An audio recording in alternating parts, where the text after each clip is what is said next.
Selamat datang di channel Pemuja Malam. Jangan lupa like, share, and subscribe ya. Terima kasih. Chapter 33. Buka baju kamu. Friska dan Varo menonton perlombaan itu dengan seksama. Tiba-tiba Friska tersentak ketika merasakan ada sesuatu yang menggores kulitnya. "Ah!" teriak Friska spontan. Dia merasakan perih yang teramat sangat di punggung bagian atasnya. "Mama, kenapa?" tanya Varo sedikit berteriak karena ributnya orang di sekitar mereka. "Sayang, ayo kita keluar." Friska menuntun Varo keluar dari gerombolan itu.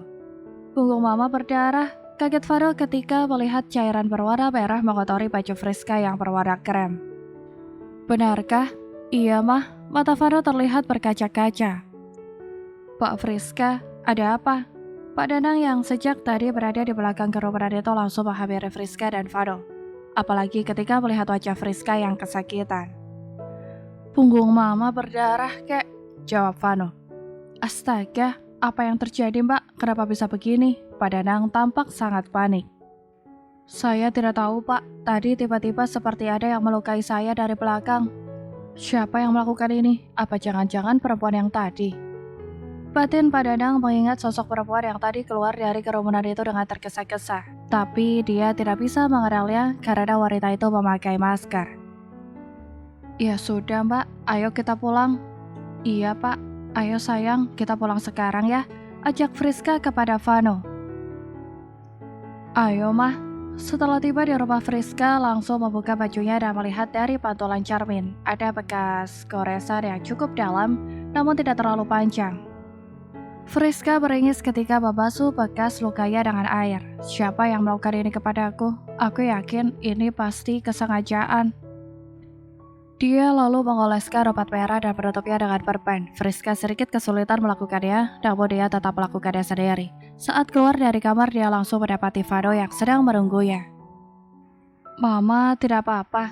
Ayo kita ke rumah sakit," ajak Vano masih dengan ekspresi sedihnya. "Mama tidak apa-apa sayang, tadi sudah Papa obati, jadi tidak lama lagi lukanya juga akan sembuh," balas Friska sambil tersenyum mencoba menenangkan sang anak. "Benarkah?" "Iya, Mama kan kuat," canda Friska membuat Vano sedikit lega. "Sebaiknya Mama istirahat. Ayo, Vano temani." "Baiklah, ayo." Mereka lalu tidur dengan posisi Friska yang menyamping akibat luka di punggung bagian atasnya. Sementara itu di tempat lain, "Apa? Bagaimana bisa?" ujar Ardigo meninggi. Pak Danang hanya berdiri sambil duduk di depan meja Ardigo, ditemani oleh Andre. "Apa yang Bapak lakukan? Bukankah saya sudah memerintahkan Bapak untuk menemani dan mengawasi istri dan anak saya? Kenapa bisa seperti ini?" ujar Ardigo kesal.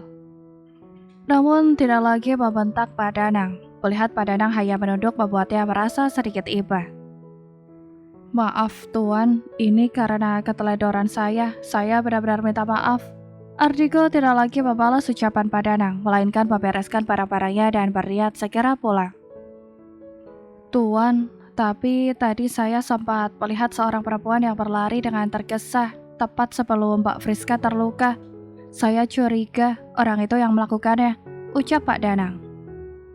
"Bapak ingat orangnya? Seperti apa dia?" tanya Andre cepat. "Saya tidak melihat wajahnya Tuan, karena dia memakai masker dan topi, tapi dari tubuhnya saya yakin kalau dia perempuan." "Sudahlah, nanti saja dipikirkan. Sekarang saya mau pulang dulu untuk melihat keadaan Friska," ujar Ardigo. "Saya antar Pak," tawar Andre. "Tidak usah, kamu di sini saja. Berhubung si koruptor itu sudah ditemukan, sisanya saya serahkan sama kamu," ujar Ardigo. "Baik, Pak." Ardigo langsung keluar dan menancap gas menuju apartemennya. Dia sangat mencemaskan keadaan Friska dan bersumpah akan menemukan siapa orang yang sudah melukai istrinya. Setibanya di apartemen, Ardigo langsung berjalan dengan cepat mencari keberadaan Friska. Saat sudah tiba di depan kamar Friska, Pria itu melihat sang anak berjalan keluar dari kamar dengan wajah yang sepertinya baru bangun tidur. "Vano," panggil Ardigo. "Papa sudah pulang?" tanya Vano sambil memperjelas penglihatannya. "Di mana Mama?" "Mama sedang istirahat, Pa. Punggung Mama terluka," ujar Vano dengan wajah yang kembali memelas. "Iya, Papa sudah tahu." "Vano mau kemana?" "Mau mengambil minum, Pa." Vano tidak tega membangunkan Mama. "Ayo, biar Papa ambilkan." Setelah selesai minum, mereka lalu masuk ke dalam kamar Friska. Ini adalah kali pertama untuk Ardigo memasuki kamar itu lagi semenjak mereka menikah dan ditempati oleh Friska. Dia melihat Friska yang masih terbaring dengan posisi menyamping. Ardigo mendekat dan duduk di dekat sang istri. Ardigo tidak dapat melihat luka Friska karena tertutup oleh baju gadis itu. "Vano tidak apa-apa?" tanya Ardigo. Kekhawatirannya terhadap Friska membuatnya hampir lupa menanyakan keadaan sang anak. "Vano baik saja, Pa." "Syukurlah." Mendengar suara percakapan di sekitarnya, membuat Friska membuka mata. "Mas Digo," Friska lantas duduk. "Vano istirahat di kamar Papa dulu ya," ujar Ardigo kepada sang anak. "Iya, Pa." Vano lalu keluar dan meninggalkan kedua orang tuanya. "Buka baju kamu." "Apa?" tanya Friska terkejut. "Buka baju kamu," ulang Ardigo. "Kenapa? Aku tidak mau." "Buka baju kamu Friska, saya mau lihat lukanya." "Kamu tahu dari mana?" "Kan sudah saya bilang, saya tahu segalanya." "Paling juga Pak Danang yang mengatakan," gumam Friska mencibir. "Cepat buka baju kamu," kini Ardigo berucap dengan nada tak ingin dibantah. Iya, Friska lantas membelakangi Ardigo dan membuka bajunya dengan sedikit kesal. Akhirnya punggung mulus Friska terpampang jelas di hadapan Ardigo. Terdapat perban yang menutupi luka gadis itu. "Kenapa masih memakai bra? Talinya akan menekan lukamu." "Iya, nanti akan aku lepaskan." Ardigo membuka plester di perban itu untuk melihat luka di bahu Friska. "Au," ringis Friska ketika jemari Ardigo menyentuh bagian lukanya. "Lukanya cukup dalam. Kita ke rumah sakit saja ya." "Tidak usah Mas, tadi aku sudah mengoleskan obat merah. Nanti juga akan kering dengan sendirinya." "Bagaimana kalau lukanya malah infeksi?" "Kan aku sudah menutupnya dengan perban. Tapi ini juga harus diperiksakan ke dokter." "Aku tidak apa-apa Mas." "Dasar keras kepala," ujar Ardigo. "Sudah, kan? Aku ingin memakai bajuku kembali. Lepaskan dulu amu." "Kan tidak mungkin aku melepaskannya di sini." "Kenapa tidak? Suatu hari nanti saya juga akan melihatnya." "Turuti saja perintah saya Friska, saya tidak akan macam-macam kalau kondisi kamu seperti ini." "Aku semakin takut berdekatan denganmu," gumam Friska pelan namun tidak dihiraukan oleh Ardigo. Setelah melepas bra Friska memakai kembali bajunya. "Saya akan panggilkan dokter ke sini." "Iya." Ardigo keluar untuk menghubungi seseorang. "Halo Dik, ada apa?" tanya Bian yang merupakan dokter pribadi sekaligus teman sekolahnya. Tolong carikan seorang dokter perempuan dan suruh ke apartemenku. Kau sakit, kenapa bukan aku saja? Jangan modus bro, canda Bian.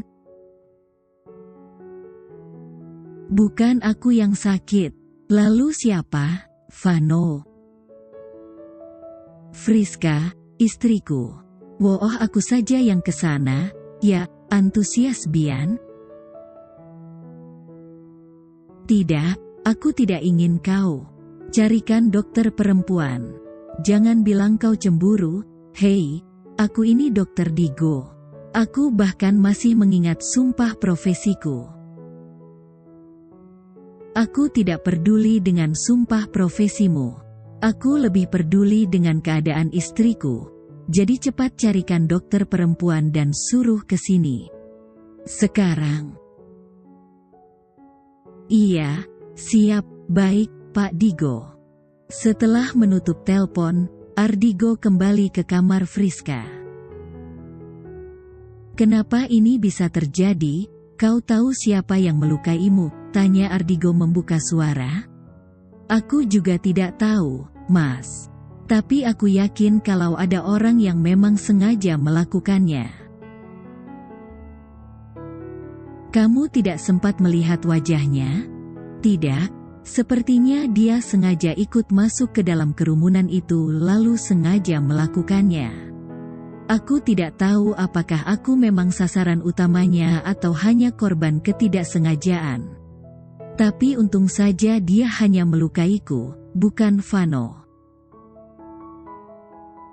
Mana mungkin tidak sengaja bisa sampai separah itu, ujar Ardigo pelan. Siapa yang melakukan ini? Sepertinya Friska tidak mempunyai musuh. Apa saingan bisnisku? Ardigo tampak berpikir keras dengan mengerahkan seluruh kecerdasannya. Namun tidak ada jawaban yang membuatnya yakin, semua masih terasa abu-abu. Sudahlah, aku baik saja, ujar Friska membuyarkan konsentrasi Ardigo. Kau terluka, di mana letak baik saja? Yang terpenting aku masih di sini kan? Dan aku sangat bersyukur bukan Vano yang menjadi korbannya. Aku akan mencari pelakunya sampai dapat.